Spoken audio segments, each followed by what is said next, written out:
चक्षुरुन्मीलितं येन तस्मै श्रीगुरुवे नमः।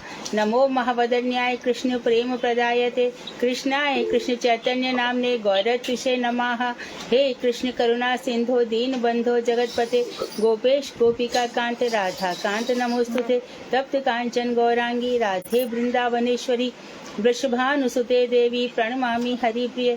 तवैवास्मि ना जीवामि त्वया बिना इति विज्ञाय राधे त्वं नय मां चरणान्तिकं। गुरुवे गौरचन्द्राय राधिकायै तदालये कृष्णाय कृष्ण भक्ताय तद्भक्ताय नमो नमः। वाञ्छाकल्पतरुभ्यश्च कृपा सिन्धुभ्येव च पतितानां पावनेभ्यो वैष्णवेभ्यो नमो नमः। श्री कृष्ण चैतन्य प्रभु नित्यानंद श्री अद्वैत गदाधर शिवासादि श्री गौर भक्त वृंद। हरे कृष्ण कृष्ण कृष्ण हरे हरे, हरे राम राम राम हरे हरे।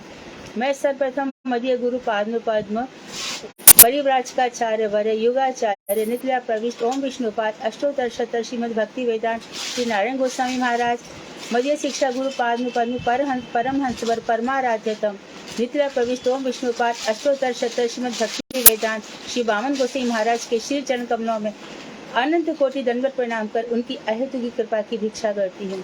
मैं ग्रंथ राशि चैतन्य शिक्षामृत तदीय रचयिता ओम विष्णुपाद सच्चिदानंद श्री भक्ति विनोद ठाकुर के श्री चरण कमलों में कोटि कोटि दंडवत प्रणाम कर उनकी अहेतु की कृपा की प्रार्थना करती हूँ।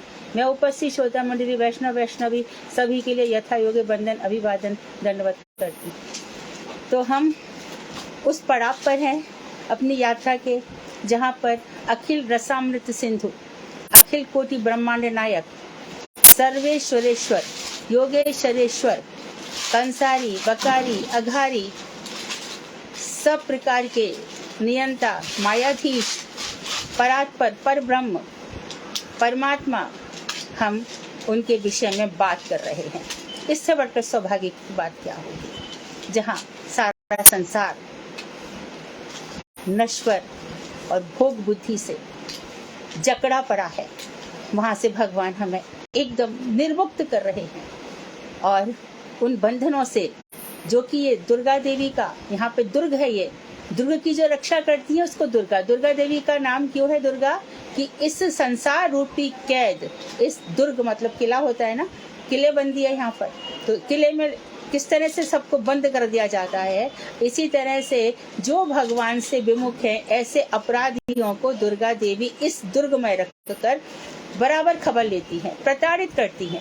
पहले इसे उन्होंने क्या कर रखा है कि जो अपने तीन गुण हैं सत्वगुण तमोगुण और रजोगुण, उनसे जीवों को बांध रखा है और तमोगुण का ऐसा जाल फैलाया हुआ है कि काम क्रोध मद लोभ मोह ईर्ष्या सबके हृदय में पैदा करके रखे हुए और उसके कारण वो दूसरा कुछ देख नहीं पाता। लेकिन हम में से कुछ लोगों की ऐसी सुकृति बन गई है कि हमें माया का ये स्वरूप पता चल रहा है। माया के स्वरूप में कौन नहीं आता, हमारे रामनाथाचार्य नहीं आए, मध्वाचार्य जी नहीं आए, तुलसीदास नहीं आए, सूरदास नहीं आए, मीरा नहीं आए, इन पर माया का असर नहीं हुआ और होगा भी नहीं जो भगवान के नाम की महिमा जानता है।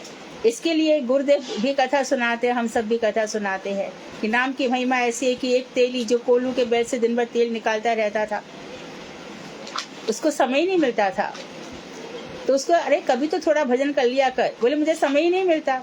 तो अच्छा शौच जाता है तभी कर लिया कर, उस समय तो कर सकता है ना, उस समय तो ले सकता हूँ नाम। तो शौच में जब वो नाम ले रहा है तो उसी समय जब बहुत जोर जोर से नाम ले रहा है, हनुमान जी वहां से गुजरे कि शौच अवस्था में मेरे भगवान का नाम ले रहा है, उन्होंने लात मार करके वो अब नाम लेता रहा, उसको अपना काम था। और जिस लात से रावण गिर गया, मेघनाथ गिर गया, इंद्रजीत जिसने इंद्र को जीत लिया था, ऐसा मेघनाथ गिर गया, ऐसे हनुमान जी की लात का उस पर कोई असर नहीं हुआ। संध्या के समय, रात के समय हनुमान जी भगवान के चरण दबाने गए तो भगवान करा रहे थे, भगवान श्री राम। हनुमान जी ने पूछा अरे क्या हुआ आपके, बोले तूने मुझे कितनी जोर से लात मारी। बोले मैंने लात मारी, मैं क्यों आपको लात मारूंगा। बोले देख मेरा भक्त जब शौच अवस्था में मेरा नाम ले रहा था तो नाम और मुझ में अंतर नहीं है हनुमान, मैं ही था वो। और तब से हनुमान जी ने कहा जब जब आपकी कथा होगी, जहाँ जहाँ आपका नाम होगा, मैं वहाँ उपस्थित रहूंगा और मैं भक्तों की सहायता करूंगा।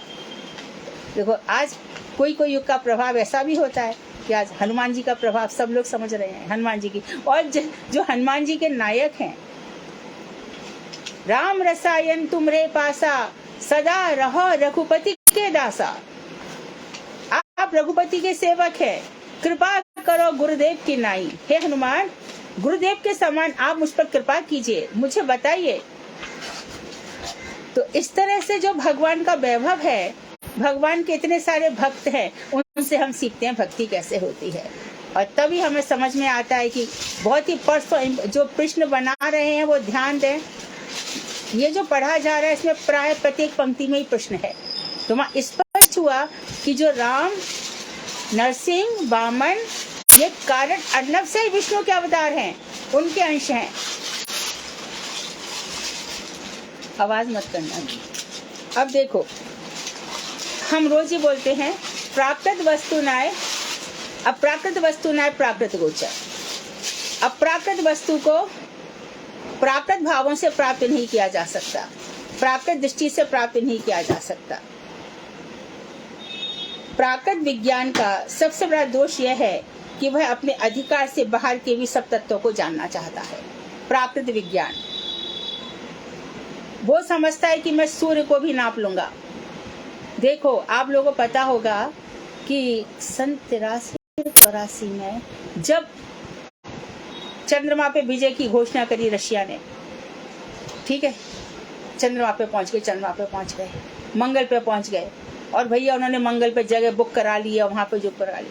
और बाद में कितना बड़ा खुलासा हुआ कि कितने 87 लाख करोड़, पता नहीं संख्या मुझे याद नहीं है, इतना रुपए दे के झूठ बुलवाया गया। भागवत कहती है कि सूर्य धरती के पास है, चंद्रमा उससे भी ऊपर है।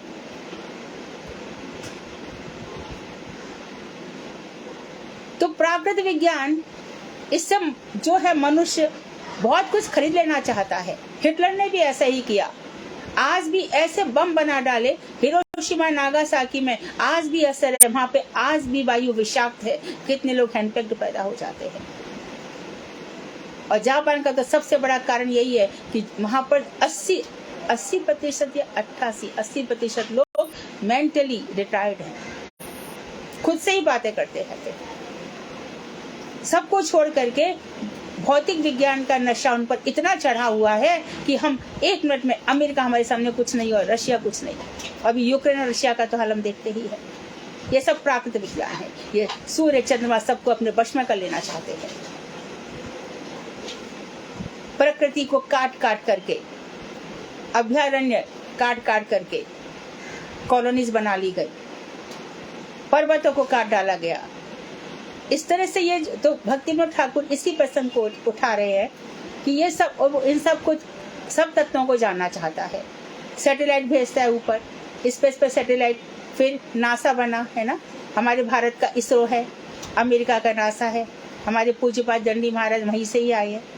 वहाँ पे अब देखा कि हाँ भाई, जो नीचे सेतु बन रहा है, जो रामेश्वरम के पास लंका जाने के लिए जो राम सेतु बन रहा है, वो इतने लाख पुराना है। जो धरती के नीचे पुरातत्वविद है वो लोग बताते हैं। तो वही तो संख्या हमारी भी आ रही है।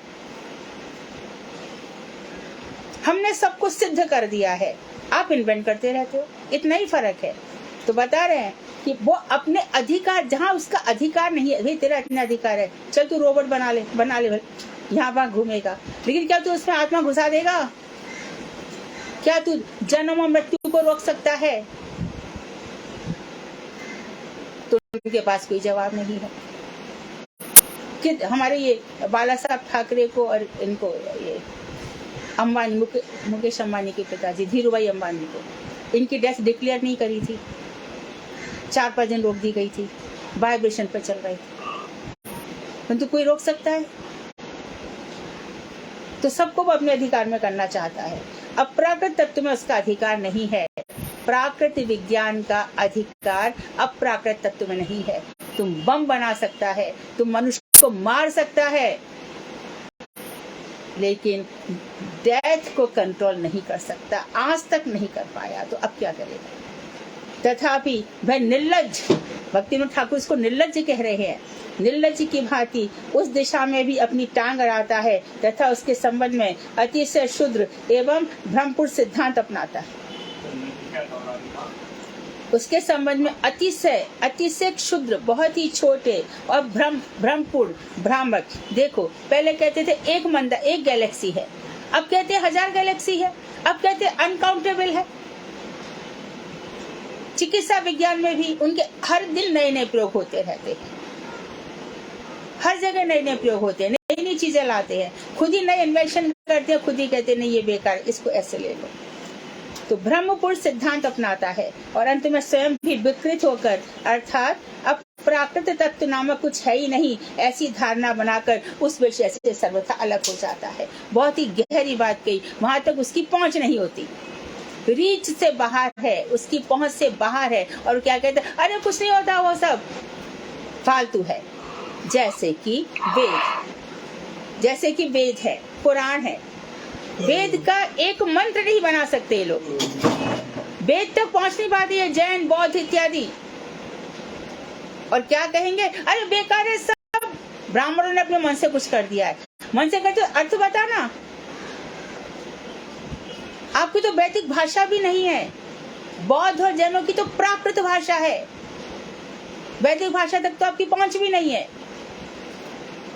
और फिर आप क्या कह देते हो, अरे जब उनकी समझ से बाहर होता है, मेधावी जो उनकी बुद्धि से बाहर होता है, तो वो लोग क्या कह देते हैं कि अपराकृत, भगवान जैसी कोई वस्तु है ही नहीं, जहाँ उनकी पहुंच नहीं होती। तो ऐसी धारणा बनाकर उस विषय से सर्वथा अलग हो जाता है और फिर वहां से हमेशा के लिए अलग हो जाता है, छोड़ देता है। कितने वैज्ञानिक कितने प्रयास करते हैं। डार्विन के विकास के सिद्धांत की खूब मजाक बनी, विकास होता गया तो उन्होंने कहा कि चल बंदर की पूंछ है, तू अभी से बदल दे, उसको आगे बढ़ा दे, पूंछ गायब कर दे, बंदर है आज भी तेरे पास। तो वो खुद ही फिर इसको छोड़ देते हैं अपनी पहुंच से बाहर समझकर। सत्य संग के प्रभाव से जीव के हृदय में स्वाभाविक दैन्य का प्रकाश होता है। यहाँ पर देखो, भक्ति मार्ग में दैन्य बहुत बड़ी चीज बताई, दैन्य रहना ही चाहिए। इसलिए अधिकांश देखिए आप, जो भगवान के भक्त होते हैं, भगवान उसको धन इत्यादि से वंचित कर देते हैं, क्योंकि इसको अभिमान ना हो जाए, फिर मेरी भक्ति कब करेगा। कभी कभी उसका अपमान भी बहुत होता है, जगह जगह से होता है, और फिर उसको अपनाते हैं। आप श्रीमद् भागवत में पढ़िए, त्रिदंडी भिक्षु के साथ क्या क्या हुआ था, और खुद ही उद्धव जी को खुद नहीं वर्णन किया है कि त्रिदंडी भिक्षु का चारों, उसका जो धन था उसमें आग लग गई, वो किसी को देता नहीं था, चारों तरफ से उसके ऊपर मुसीबत आ गई, खुद ही उसका वर्णन भी किया। सबके हृदय में बैठे हैं, जैसे जो भी परिस्थितियां आ रही हैं वो सहज रूप से वहां से स्वाभाविक आ रही हैं, वो हमारी पहुंच के बहुत ऊपर है, लेकिन मंगल जरूर है। जो कुछ हो रहा है हमारे मंगल के लिए हो रहा है, बीमारी, हानि, दुख, सुख सब हमारे मंगल के लिए है। यदि यह भाव आ जाता है तो हमारे अंदर दैन्य आ जाता है। दैन्य नहीं रहने से नहीं होगा। अभी किसी को थोड़ा बोलने को कह दो, अब हम ही महाराज जी के शब्दों में बोलने लग जाए, महाराज जी की नकल करने लग जाए, तो क्या महाराज जी बन जाएंगे? कितनी तपस्या करी है उन्होंने, उनकी जो अनुभूतियां हो रही हैं, क्या हम पहुंच पाएंगे? मंत्रों की सिद्धि चक्रवर्ती ठाकुर को हो रही है, क्या एक के बाद एक टीकाएं लिख रहे हैं, उन टीकाओं पर हम पहुंच भी पाएंगे? हम तो खाली श्लोकों के अर्थ पढ़ लेते हैं, उन श्लोकों के पीछे गुण रहस्य क्या छुपा है वो तो भक्त लोग ही जाने। रूप गोस्वामी को उन्होंने सिद्ध कर दिया। श्रीमद् भागवत के अर्थ क्या है? अरे आप क्या भागवत का अर्थ बताओगे? रूप गोस्वामी कह रहे हैं, साफ लिखा है गोपियों का पति सुतान्वय, पति पुत्र इत्यादि को छोड़ करके रास में गई, और आप कहते हो कि गौड़ीय वैष्णव कुछ भी बोलते हैं। हम भागवत के आधार पर बोलते हैं, हमारी भागवत जी कहती हैं वैष्णव नाम यथा शंभु।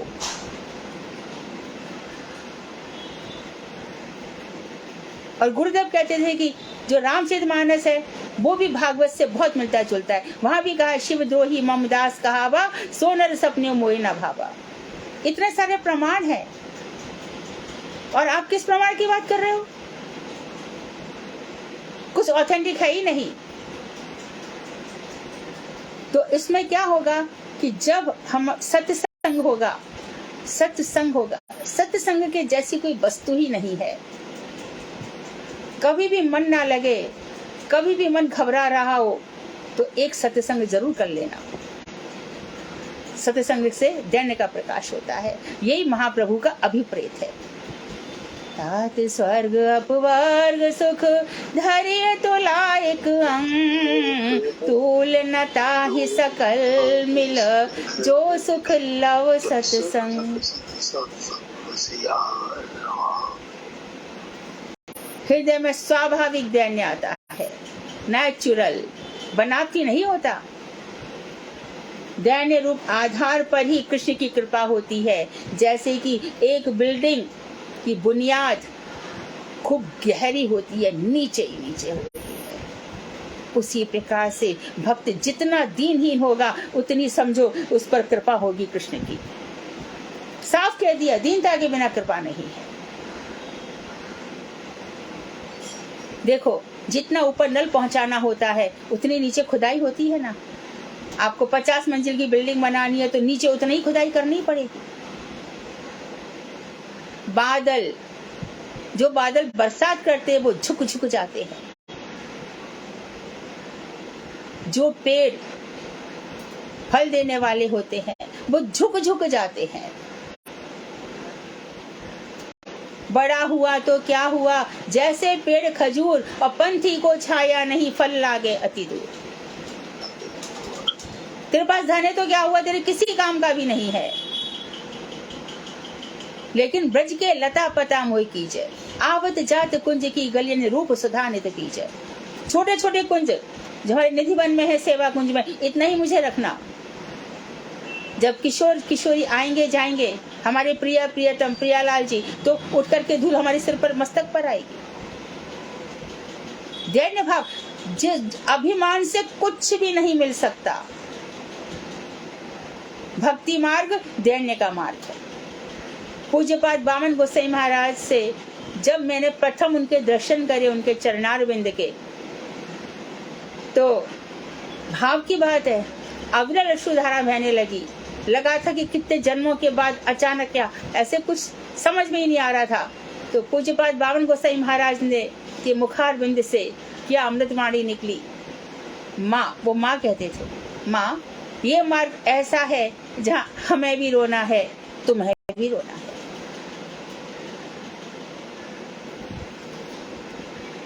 दैन्य गुरु वैष्णवों के आगे।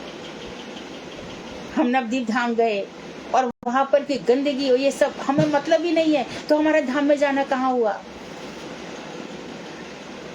मेरा कर्तव्य है महाप्रभु जी के धाम की हर एक वस्तु की रक्षा करना, वहां के लोगों से प्रेम से बातें करना।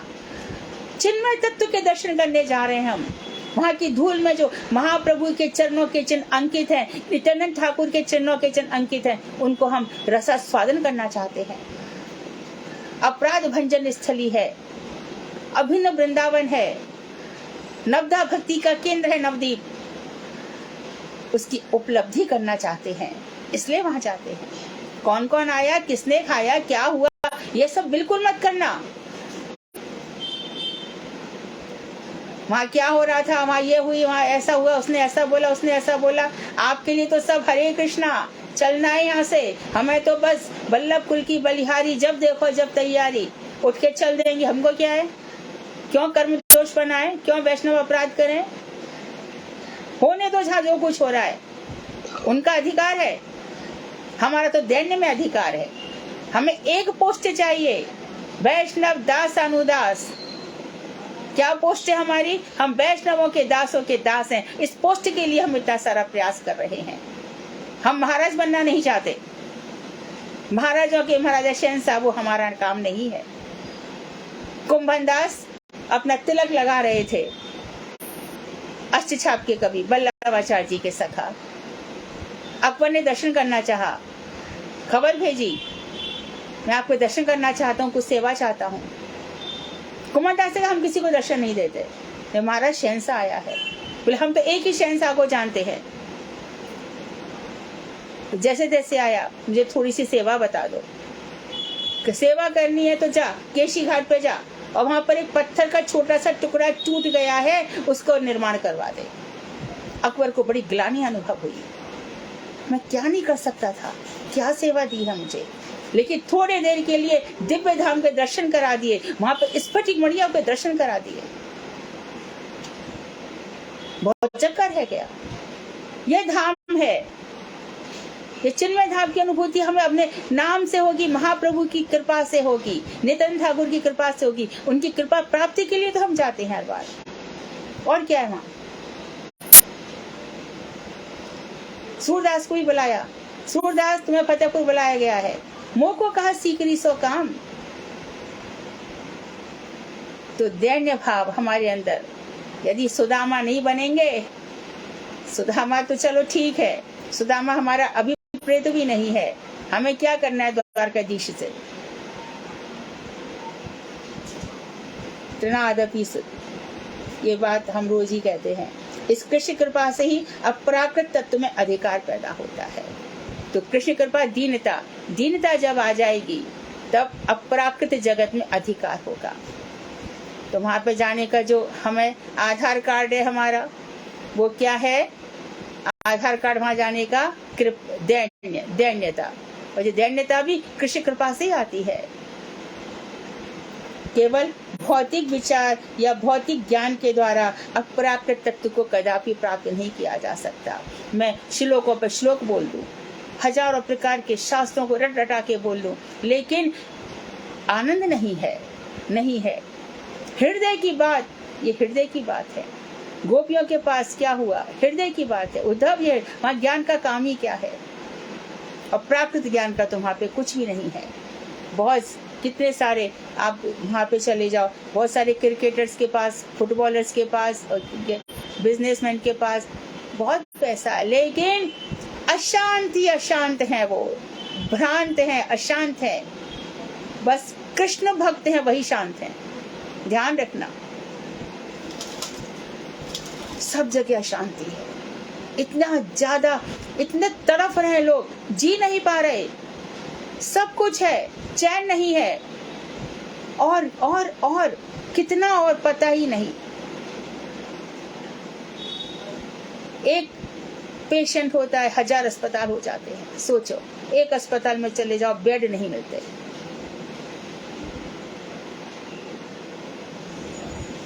तो कृष्ण भक्त ये किस पे जीते हैं?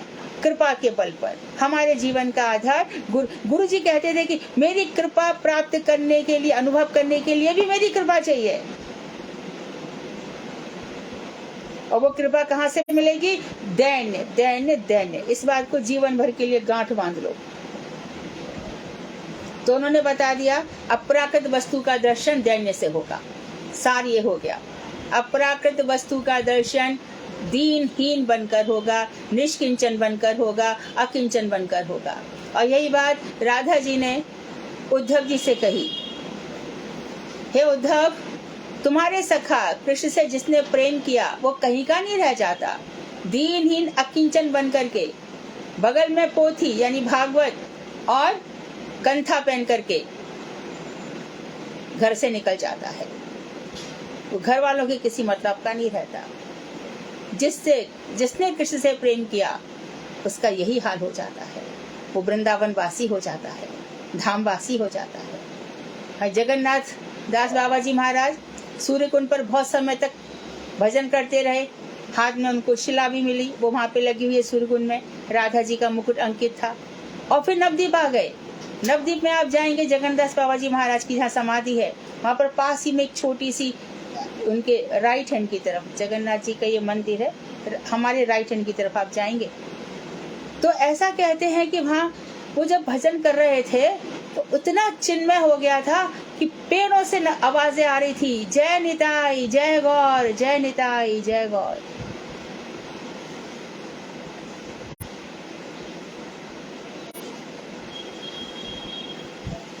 कृष्ण की शक्ति, कृष्ण की शक्ति अनंत है। अनंत मतलब जिनका अंत नहीं है। उन्होंने अनंत जगत में किस शक्ति को कहाँ प्रकाशित किया है उसे क्षुद्र जैव ज्ञान के द्वारा हम जान नहीं सकते। कौन सी शक्ति उनकी कहाँ काम कर रही है ये हमारी बुद्धि से बाहर की बात है। फिर भी देखो भक्तिमोहन ठाकुर सब कुछ कह के भी बता रहे हैं। अनुभव करोगे कृष्ण को पूरा देखो, खंड ज्ञान नहीं, पूर्ण ज्ञान के साथ। जो मेरे प्रियतम हैं, जिनके साथ मेरा आगे जा करके जिनके धाम में मुझे जाना है, उनके मालूम तो पड़े वो है कैसे, किस चीज से प्रसन्न होते हैं, क्या जानना चाहते हैं, क्या मेरे अंदर होना चाहिए, ये सब बातें वो बता रहे हैं। तो चित्त जगत में अर्थात बताए, बहुत सुंदर बता दिया। बिरजा के उस पार बैकुंठ है। ये बिरजा नदी जहाँ पे कारण अर्णव से विष्णु है और जहाँ पर हमारे त्रिविक्रम अर्थात वामन महाराज, वामन गोस्वामी वामन अवतार में भगवान ने क्या किया था, जब तो बिरजा नदी पर जब उनका चरण पहुंचा अंडकटा से, उसी को ब्रह्मा जी ने कमंडलू में भर लिया था, कल भी बताया था। तो बिरजा के उस पार बैकुंठ है तथा बैकुंठ से भी ऊपर गोलोक है और गोलोक में ब्रज विराजमान है। बैकुंठ में चतुर्भुज नारायण के रूप में संपूर्ण ऐश्वर्य प्रकाशित हुआ है। तो संपूर्ण ऐश्वर्य यदि देखा जाए तो बैकुंठ में है, वहां पे चतुर्भुज रूप में बैठे हैं बड़े आनंद के साथ। त्रिपाद विभूति बैकुंठ में है।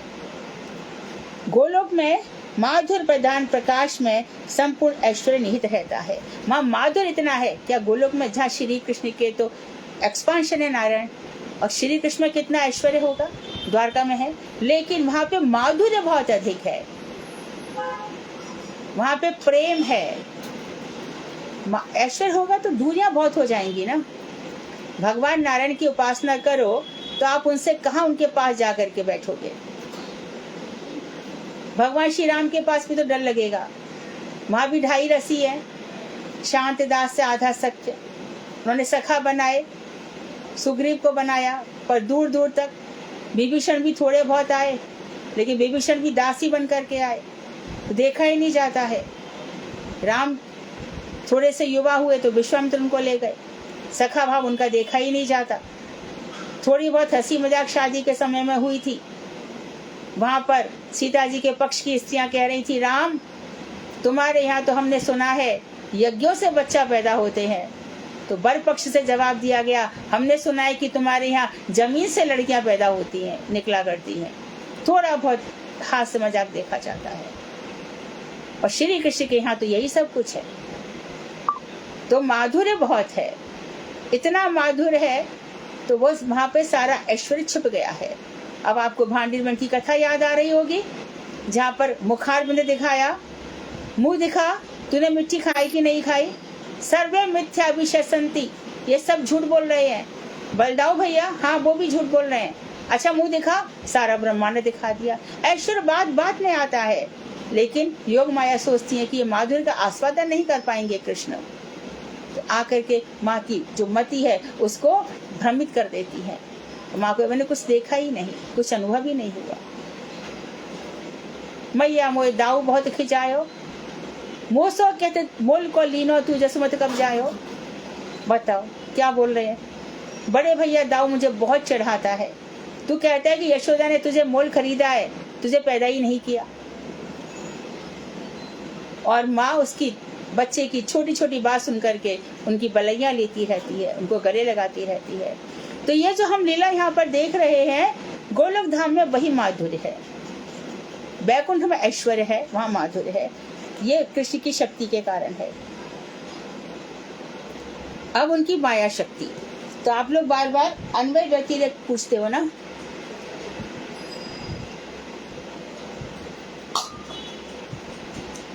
अन्वय भगवान श्री कृष्ण है तो उनकी माया भी है। यदि आप सोच लो कि माया ही संसार को चला रही है, ये गलत है। कृष्ण है तो शक्ति है। पहली शक्ति कहाँ बता दी, धाम, धाम शक्ति बता दी, गोलोक धाम और वैकुंठ बताया, और ब्रजा के नीचे माया का, माया यहाँ पे काम कर रही है। वैकुंठ के ऊपर जो कुछ भी काम हो रहा है वो बलदेव भैया कर रहे हैं। और बैकुंठ के नीचे का सारा काम हमारी माया देवी कर रही हैं। अच्छा, तो भगवान श्री कृष्ण के बिना यदि हम माया को मान लेते हैं कि अरे ये प्रकृति सब चला रही है, दुर्गा सब चला रही है, शक्ति सब चला रही है, ये सब गड़बड़ है, ये भ्रांत धारणाएं है। शक्ति कहाँ पे रहती है? शक्तिमान में। शक्ति अकेले प्रसव कर ही नहीं सकती। शक्तिमान शक्ति को देखते हैं तब सब कुछ उत्पन्न होता है। देखने भर से शक्ति है ना, देखने मात्र से ही दृष्टि शक्ति गुरु वैष्णव भी करते हैं। देख देंगे, सब कुछ कर देंगे। कभी मैं इसके उदाहरण दूंगी। मैंने खुद गुरुदेव बांग गोसाई महाराज को देखा।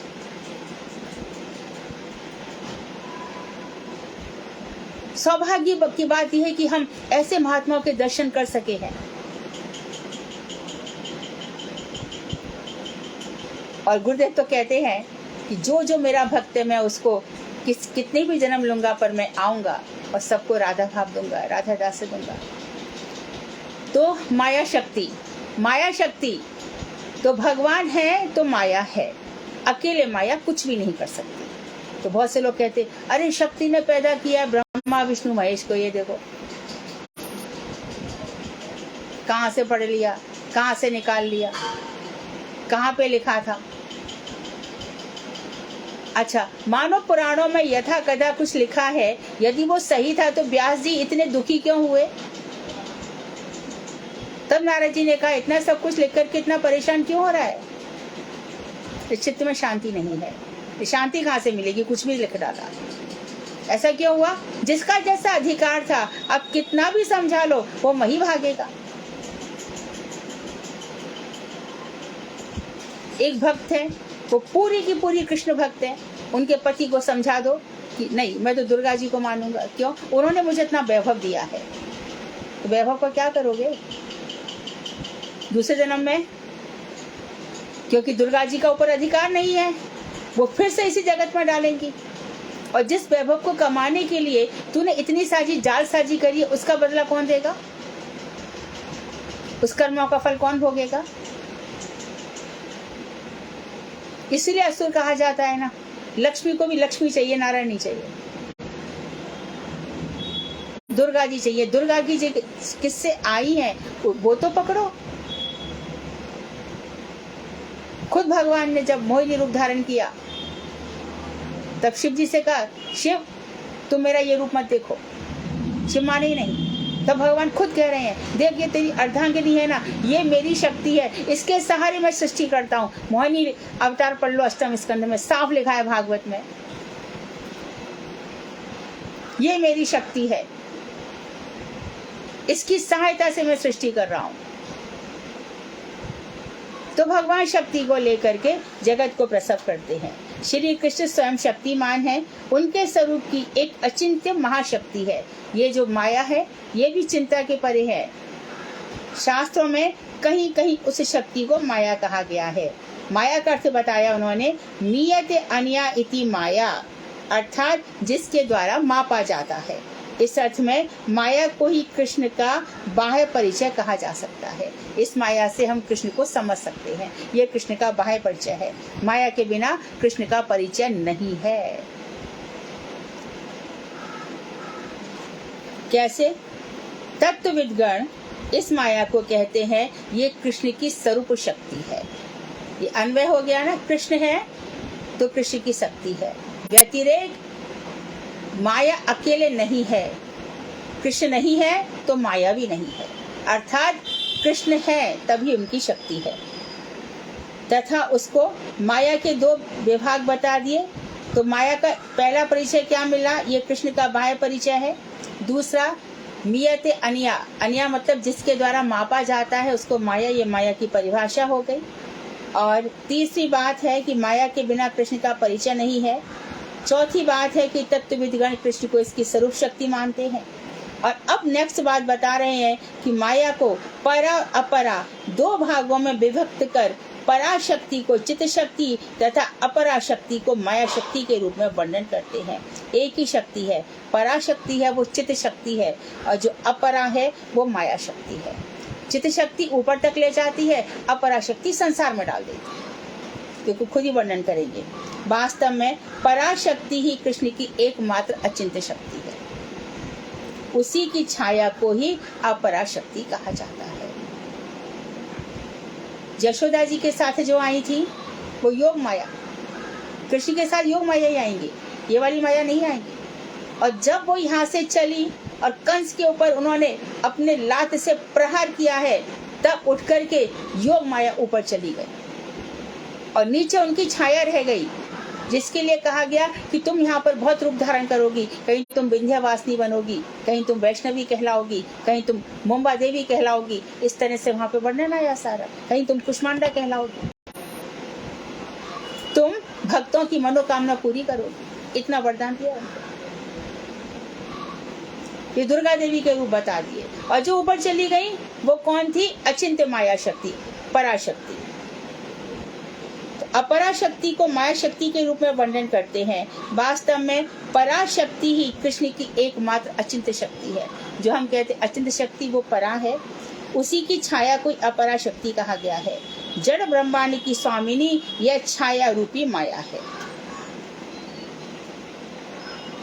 ये छाया शक्ति जड़ ब्रह्मांड को चला रही है और जो पराशक्ति है वो भगवान की स्वरूप शक्ति है। कात्यायनी महामाये, ये महामाया, महायोगिनी अधीश्वरी, नंद गोप सुतम देवी पति में गुरुते स्वाहा। तो वहाँ कात्यायनी महामाये, महायोगिनी अधीश्वरी, ये कृष्ण की स्वरूप शक्ति की जो हमारी ब्रज गोपिकाएं थी। कात्यायनी व्रत किया, चीरहरण लीला हुई उसके पहले, तो इसी यही दुर्गा है, इन्हीं की किया गया। जो ऊपर है, नीचे ये छाया है, ऊपर ये कात्यायनी, ये महामाया है, ये भगवान की स्वरूप शक्ति। जगत संबंधी जिस माया शक्ति को चित्त तत्व के विषय में दूषित होने के कारण निंदा की जाती है, वह वही छाया रूप माया शक्ति है, स्वरूप शक्ति रूपा माया शक्ति नहीं। जगत संबंधी जिस माया शक्ति की चित्त तत्व के विषय में दूषित होने के कारण निंदा की जाती है कि ये माया सबको घुमा रही है, और जिसकी निंदा की जाती है वो ये छाया है। इसी छाया से बताओ, मैं हूँ और मेरी छाया है, अब मेरी छाया को आप मारो कूदो तो मेरे को थोड़ी मार कुचल रहे हो, इसकी निंदा करे तो थोड़ी मेरी निंदा हो रही है, पर यह छाया को लोग समझ नहीं पा रहे। तो यही बात बता रहे हैं कि जगत संबंधी जिस माया शक्ति को चित्त तत्व के विषय में दूषित होने के कारण, वो चित्त तत्व के विषय में उसकी पहुंच नहीं है, इस माया की, माया से परे, तो ये नाम क्या करता है? ये इसी तरह से माया को उठाता है। उमा दारू जो सित की नाई, सबई नचावत राम गुसाई। शंकर पार्वती से कह रहे हैं, जैसे कि मदारी कठपुतली को नचाता है, ऐसे राम गोसाई अपनी माया से सबको नचा रहे हैं। छाया सीता की भी बात आती है। क्या भगवान नहीं जानते थे कि स्वर्ण मारीच होता है क्या? कभी मारीच मृग सोने का हो सकता है क्या? मृग सोने का हो सकता है क्या? पर लीला का समय आ गया था, अग्नि देवता से कह गए रख दो छाया सीता यहाँ रखो। तो रावण क्या छाया सीता रहे? किसी के बाप की ताकत नहीं, स्वरूप शक्ति का हाथ लगा देते। तो यहाँ पे स्पष्ट कर दिया कि माया शक्ति की चित्त तत्व के विषय में, उसकी चित्त तत्व के विषय में पहुंच नहीं है, इसलिए माया की निंदा की जाती है। लेकिन जो पराशक्ति है उनकी माया की तो हम पूजा ही कर रहे हैं। यह वही छाया रूपा माया शक्ति है, स्वरूप शक्ति रूपा माया शक्ति नहीं। स्वरूप शक्ति रूपा तो ये है जो योग माया है, भगवान की स्वरूप शक्ति है। ये योग माया भगवान के बहुत काम करती है। जगौ कलम बाम दिशाम मनोहरम। और भगवान ने क्या किया? जब रासलीला की तो योग माया मुपाश्रिता, योग माया का आश्रय लेकर के उन्होंने रासलीला की। घर से तो सब चल दी, जैसी थी वैसी चल दी। कुंडल का ठिकाना नहीं है, बेसर का ठिकाना नहीं है, बाल का ठिकाना नहीं है। कहीं आभूषण कहीं पहन लिया, कहीं जो मन में आए ठान ली, धारण कर लिया और निकल पड़ी। कपड़ों का ठिकाना नहीं है। तो योग माया बोली, अरे कृष्ण को जो रास करना था तो उनको ऐसी को देख के रास कहाँ करेंगे? गोपाल चंपू जीव गोस्वामी ने साफ लिखा है। तब योग माया ने, पहले तो भगवान छुप गए, अंतर्धान लीला हो गई, सब कुछ हो गया, उसके बाद फिर योग माया ने उन सबका अंग सजाया है, उनको अच्छे तरीके से कपड़े धारण कराए हैं। चंद्रमा तो रुक ही गया था। शरदोत्फुल्ल मल्लिका, सारी की सारी प्रकृति जो गर्मी में, सर्दी में, बरसात में, वो सब की सब खिल गई थी। तो योग माया ने वहां पर बहुत सारे शैयाएं रच दी थी, उसके बाद इन सब गोपियों को वहां पे विराजमान करवाया था। तो ये वो योग माया है। और ये नीचे है छाया शक्तियां जो हमारी पूजनीय नहीं है, ये त्रिगुणात्मक है, सतोगुणी, तमोगुणी, रजोगुणी। देवी हेषा गुणमयी मम माया दुरत्यया मामेव ये प्रपद्यन्ते मायामेतां तरन्ति ते। देवी हेषा गुणमयी, ये मेरी माया त्रिगुणात्मक है, बड़ी, इसको पार करना बड़ा मुश्किल है, बड़ा इसका चक्कर है, लेकिन जो मेरी शरण में आ गया वो इसको तर जाते, वो निकल जाते। इसे चैतन्य महाप्रभु ने सनातन गोस्वामी से कहा, कृष्णेर स्वाभाविक तीन शक्ति परिणति, चित्त शक्ति, जीव शक्ति और माया शक्ति। और भी कहा है, अनंत शक्ति मध्य कृष्ण तीन शक्ति प्रधान, इच्छा शक्ति, क्रिया शक्ति, ज्ञान शक्ति नाम। और सार्वभौम भट्टाचार्य को भी उपदेश दे रहे हैं, सच्चिदानंदमय है ईश्वर स्वरूप, तीन अंशे चित्त शक्ति है तीन रूप।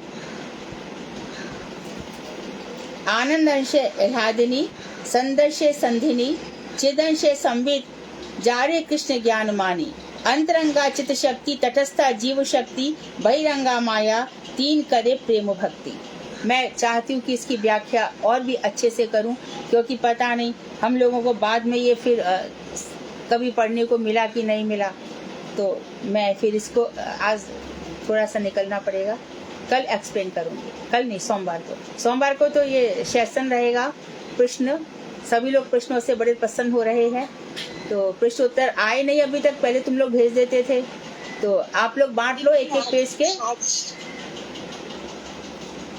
हाँ, अनुराधा तुमने बना दिए होंगे, भारती ने बनाए कि नहीं, बात कर लेना आपस में और भेज दो, तो जिससे कि प्रश्न सेशन सोमवार को होगा। वांछाकल्पतरुभ्यश्च कृपा सिंधुवेव च पतितानां पावनेभ्यो वैष्णवेभ्यो नमो नमः। शक्ति तत्व को हम अच्छे से समझेंगे, जैसे सेशन पूरा हो जाएगा हम शक्ति तत्व को अच्छे से बताएंगे।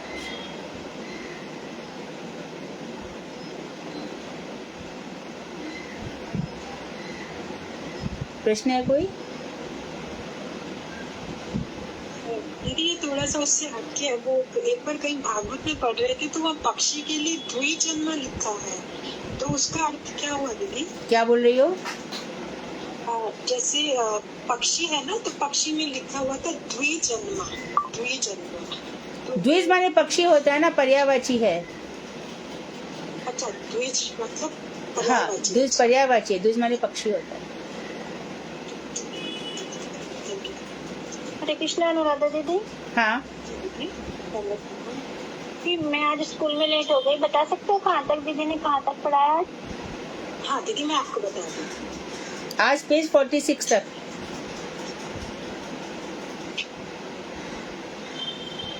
विभिन्न शक्ति परिणाम। विभिन्न शक्ति परिणाम से पहले तक जी, माया शक्ति पढ़ा और कृष्ण की शक्ति पढ़ा। आज हमारे स्कूल में मीटिंग थी, मैं लेट हो गई इसलिए। हाँ हाँ, तुम सुनना, ये शक्ति पर जानना बहुत जरूरी है, सुन लेना। ये गौरप्रिया भेजेगी ना रिकॉर्डिंग, या फेसबुक पे भी रहेगा, क्योंकि भक्ति विनोद ठाकुर बहुत कृपा करी है, बहुत समझाया है। इन्होंने क्या किया कि जो चेतन चेतना में समझने में इतना डिफिकल्ट था ना, इसको सार में बता दिया।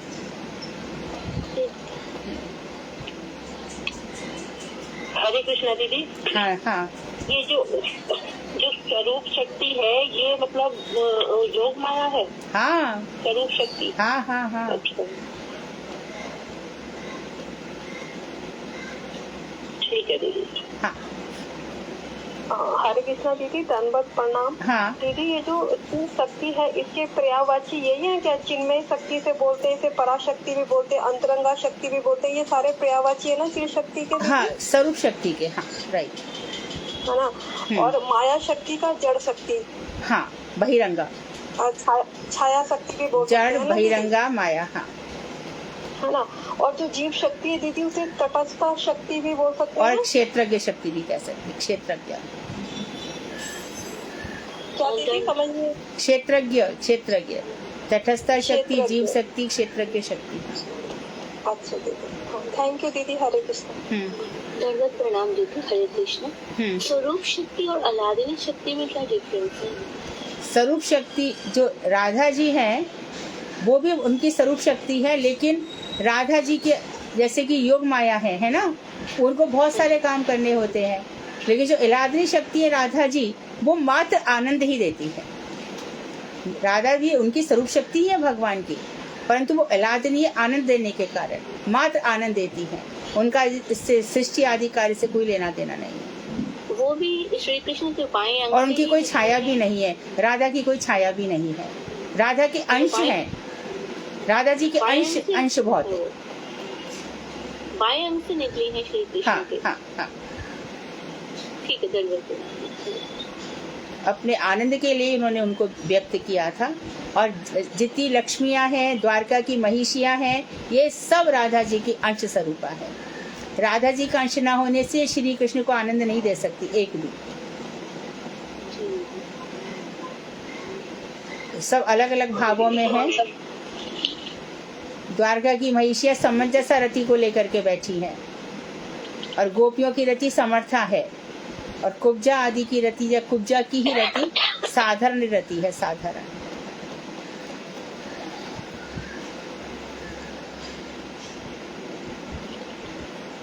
दीदी, कौन सा पेज नंबर बताया आपने? 46 तक? आज 46 तक हुआ है, 44 से शुरू किया था हमने, 46 हुआ।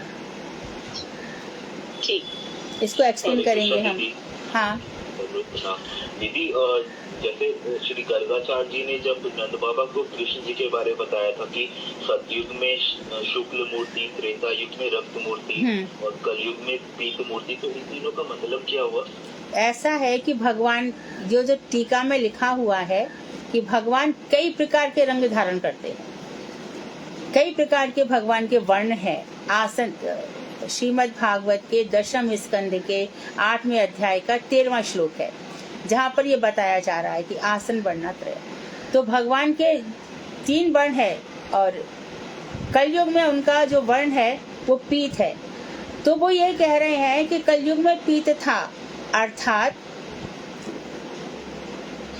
महाप्रभु हर कलयुग में नहीं आते। 1000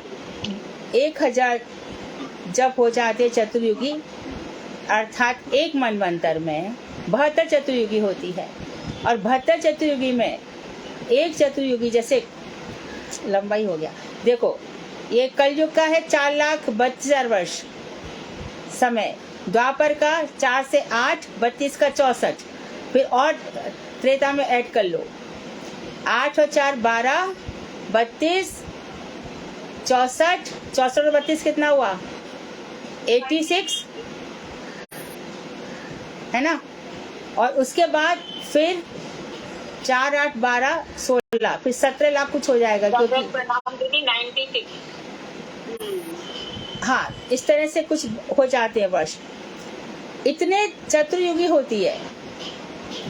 तो इस तरह से 94 कुछ करके होता है, तो इसको 1000 वर्ष मान लिया जाता है। तो उसमें एक बार में इतनी चतुर्युगी की किसी एक चतुर्युगी में ये आते हैं महाप्रभु। तो वो बता रहे हैं कि पहले भी इनका अवतार हो चुका है, अर्थात ये पीतवर्ण के भी आ चुके हैं, ये त्रेता में रक्तवर्ण के आते हैं।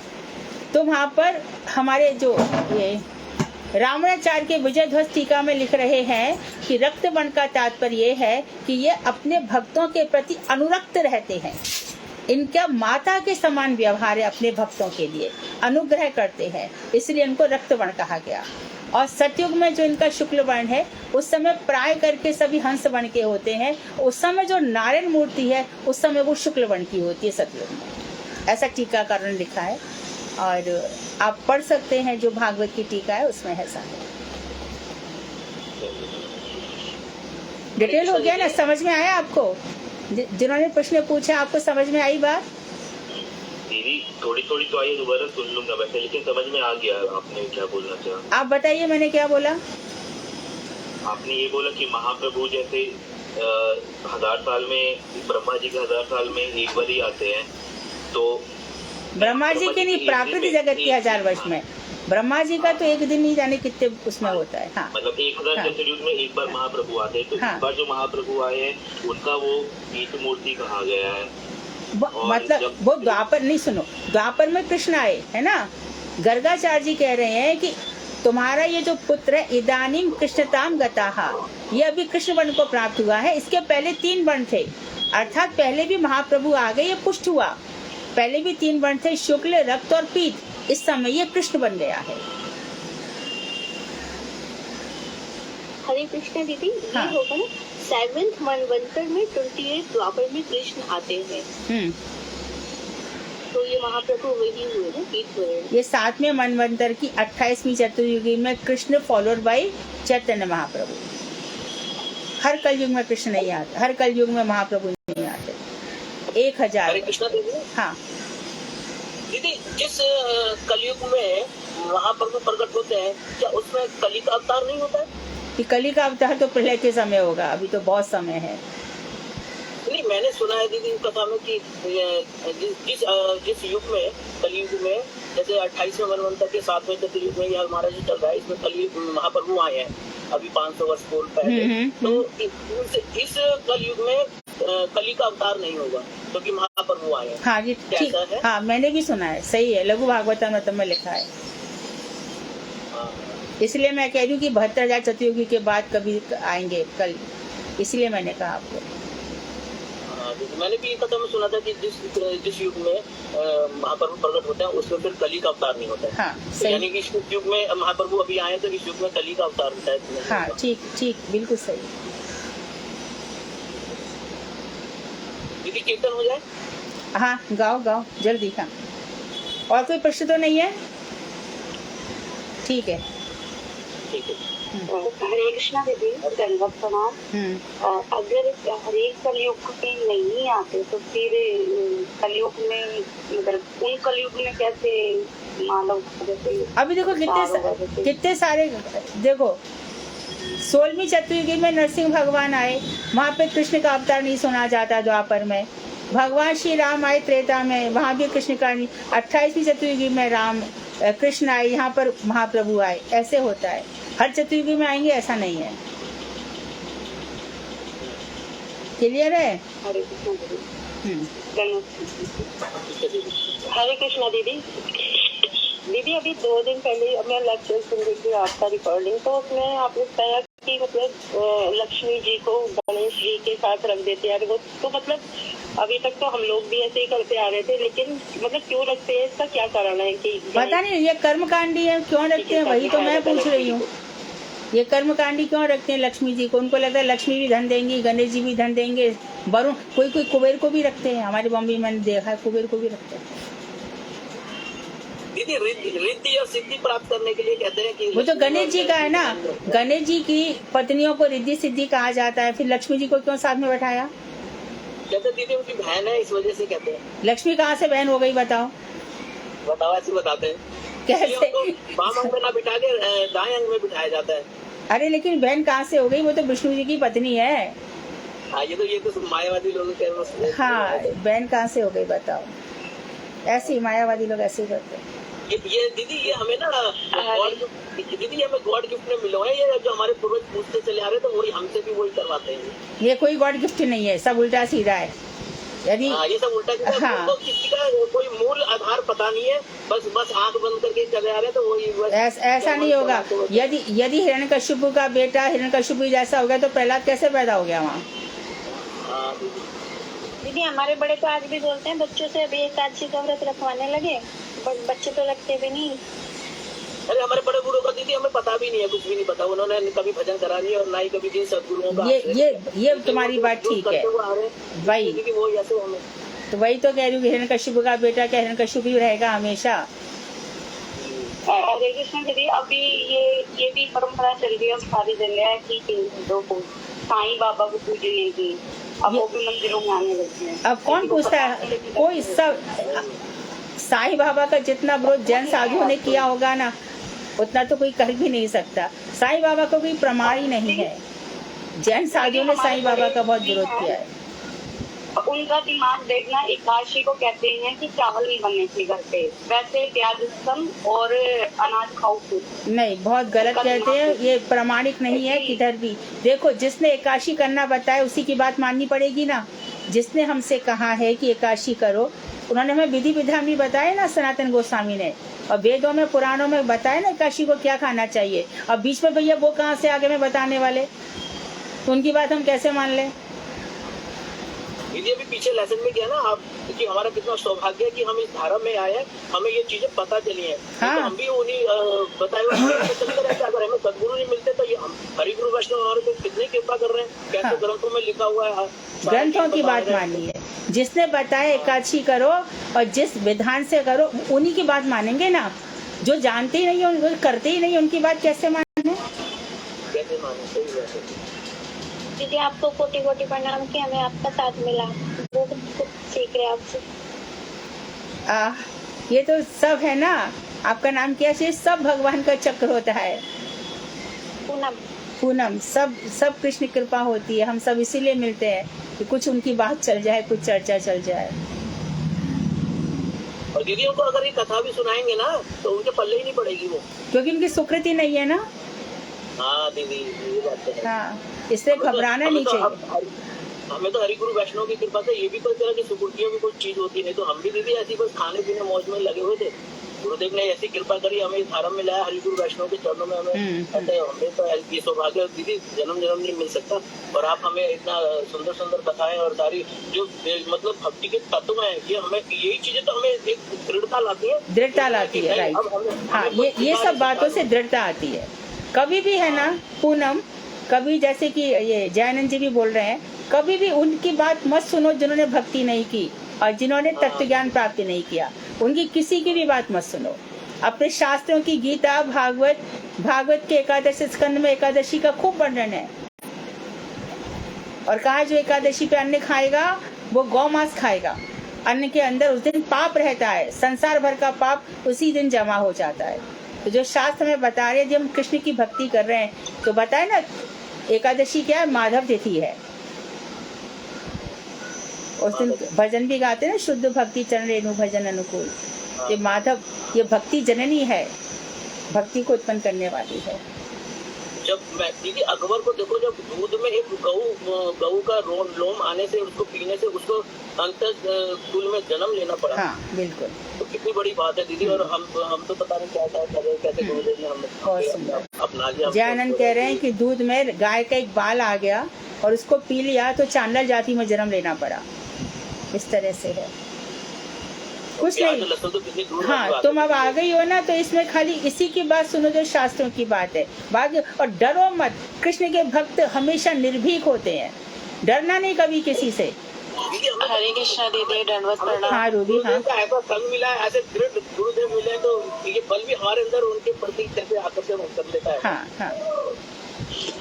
दीदी पता कल क्या हुआ? कल एकादशी था, हम लोग तो रखते ही हैं। तो हमारे पड़ोस में कुछ होगा, वो लोग भी एकादशी रखते हैं, तो उन्होंने समोसे और लड्डू बंटवाए। हमें पता चला तो मैं सोची मेरे घर भी आएगा, तो मैंने बोला अगर मेरे घर लेके आ गए ना, मैं वापस कर दूंगी, आना भी नहीं, कल एकादशी है। और दीदी मैंने ये नहीं सोचा कि लोग क्या सोचेंगे मेरे बारे में, क्या बोलेंगे। मैंने सीधा उसको मतलब सीधा रोड पे ही बोल दिया, आना मत बिल्कुल भी, एकादशी है। मैंने एकादशी के दिन कोई लड्डू समोसे बंटवाता है क्या? हाँ, मैंने बोला खुद एकादशी रखी और बेकार है तुम्हारा किया हुआ, ये लड्डू बहुत सही किया तुमने, बेकार कर तुम। और दीदी सच में आपकी कथा सुन के ना, मुझे नहीं पता मेरे साथ क्या हो रहा है। मैं जहाँ काम करती हूँ वहाँ पे से मैंने बोला दीदी एकादशी रखना, और दीदी रखते रखते पता उनके हस्बैंड भी रखने लगे। एकादशी के साथ साथ दीदी अब वो गीता भी पढ़ने लगे। मुझे तो इतनी आनंद आई। हाँ, मैं इसीलिए तुम लोगों से कहती हूँ कि तुम सबके अंदर योग्यता है। तुम लोग एक जन कम से कम 10-10 लोगों को भक्त बना सकते हो। इसलिए मैं कहती हूँ भगवान के नाम में बहुत शक्ति है। जैसे वो लड्डू और समोसे लेके आया है तो हम उसका हिस्सा रखने के लिए हम ले सकते हैं? नहीं, बिल्कुल नहीं, बिल्कुल। एकादशी के दिन अन्न लेना और देना दोनों पाप है, अपराध है। और ये चीज मैंने दीदी से ही सीखा है। और मैंने ये भी सीखा है दीदी से कि अभी दीदी ने बोला डरो मत, अगर कृष्ण मेरे साथ है तो क्यों डरना। और मेरे कहना, मेरी दीदी मेरे साथ है तो मैं तो बिल्कुल नहीं डरती। किसी से क्या सोच रहा है कोई मतलब ये उसका प्रॉब्लम है, तुम्हारा थोड़ी है। फादर 85 प्लस है और माता जी भी 85 प्लस है। अब तो वो एकादशी नहीं रख पाते तो मैं अब तो वो अन्न मांगते हैं, तो क्या मैं फिर उनको तो खाना देता हूँ दीदी? ऐसे तो कहा गया है कि 80 वर्ष के बाद, 82 वर्ष के बाद, लेकिन कोशिश ये करो कि उनको कूटू का या आलू का ऐसे हो सकता है तो दो, कोशिश करो। वो मांगने पर भी उनको कहो कि ये अन्न ही है, और कूटू की रोटी ऐसे बना के दे दोगे तो अच्छा ही है। बहुत सारी चीजें हैं, एकादशी में कितनी सारी चीजें दे सकते हो। आज लंबा हो गया, मुझे जाना है। जयानंद कीर्तन करो। ठीक है। कृष्ण देव भवन्तं वन्दे, कृष्ण देव भवन्तं वन्दे, मन मानस मधुकर मर्पय निज पद पंकज मकरंदे, कृष्ण देव भवन्तं वन्दे। यद्यपि समाधि विधिरभिभाषते न तव मम तुलमा ना तब नखाग्र मरीचिम। दीदी मेरे पास में चश्मा नहीं है और मैं गाड़ी में हूँ और मेरे के पास। ठीक है, नेक्स्ट टाइम। आज स्टॉप करते चैनल, मुझे जाना है। हाँ, हरे कृष्ण दीदी, दंडवत प्रणाम। वांछा कल्पतरुवैश्य कृपा सिंधुवेव च पतितानां पावनेभ्यो वैष्णवेभ्यो नमः। सोमवार को सब सुंदर उत्तर लेकर के, सोमवार को सबके लिए ऑल द बेस्ट।